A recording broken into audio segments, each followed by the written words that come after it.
Bonjour les amis, aujourd'hui nous allons parler dans cette vidéo des tableaux de bord de Vivo. En effet, Vivo a plusieurs tableaux de bord.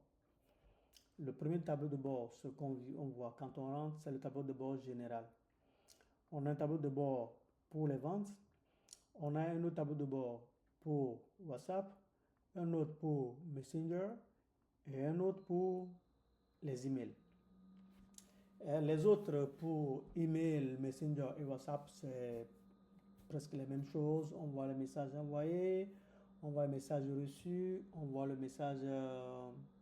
Donc, si on prend l'exemple de WhatsApp, on a les messages envoyés, les messages délivrés, les messages lus, les échecs, les messages reçus. Et on a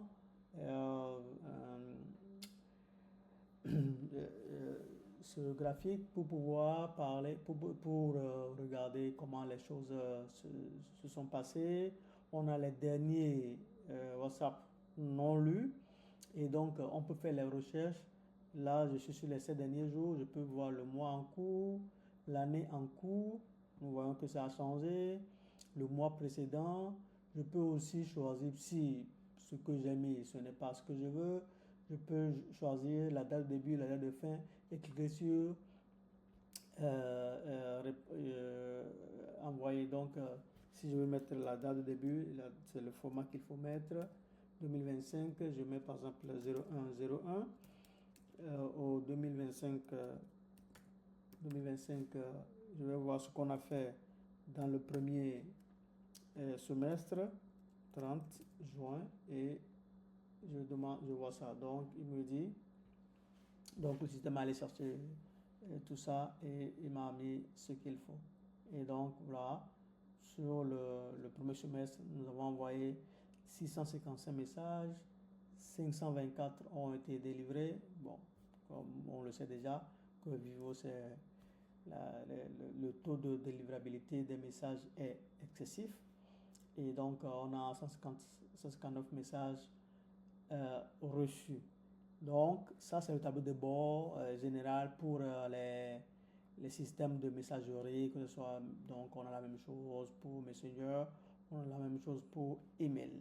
Donc, ça, c'est le premier tableau de bord, celui de la communication. Maintenant, on va parler du tableau de bord général, ce qu'on voit quand on vient sur l'application. Donc, ce tableau de bord regorge de beaucoup de choses. Donc, le tableau de bord, en haut, on a le filtre de la période, donc les 7 derniers jours, ça commence toujours par les 7 derniers jours, le mois précédent, le mois en cours, l'année en cours. Donc, on a toujours ça. Qu'est-ce qu'on a ici? On commence par WhatsApp. Donc là, il nous dit que nous avons envoyé 747 messages WhatsApp et nous avons reçu 185. Et Messenger 2 et 4. Et email, comme on n'en reçoit pas, c'est seulement les envois, donc on a envoyé 13 emails. Ah, il nous dit aussi le nombre de ventes effectuées, donc les ventes. Il nous dit le nombre le montant total encaissé, le montant total encaissé, le nombre de clients créés dans la période donnée et le nombre de rendez-vous enregistrés dans la période donnée. Donc, nous voyons que le tableau de bord donne beaucoup de détails. Et là, étant donné que ce tableau de bord général, il nous affiche en même temps certaines informations clés. Les derniers messages WhatsApp reçus, les derniers Messenger reçus, le calendrier, c'est-à-dire les rendez-vous, rendez-vous. S'il y a des abonnements qui vont expirer dans les 7 derniers jours, il les met.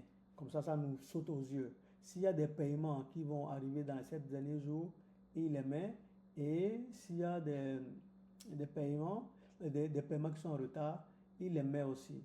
Donc, on a tout ça sur le tableau de bord général. Nous allons maintenant regarder le tableau de bord de vente. Le tableau de bord de vente, c'est beaucoup plus... là, ça se concentre sur les ventes. Et donc, nous voyons que nous avons, sur les 7 derniers jours, nous avons 6 ventes avec un montant total facturé, le total encaissé, les montants en souffrance, c'est-à-dire les paiements qui sont dus mais qui n'ont pas été payés. Il nous dit dans ce montant quelle est la part en espèces, la part de virement, la part des chèques et la part de mobile money. Donc, on a tout le détail sur notre activité de vente. Évidemment, il nous donne l'état des paiements programmés pour les 7 prochains jours. Ça permet d'avoir une idée sur sa trésorerie et surtout de nous afficher les factures en souffrance. C'est très important d'avoir les dernières factures en souffrance. Donc, ainsi clôt notre série, notre capsule sur les tableaux de bord qui sont dans Vivo. Là, nous avons parlé du tableau de bord général, du tableau de bord des ventes et des tableaux de bord des différents canaux de communication, à savoir WhatsApp, Messenger et email. À la prochaine!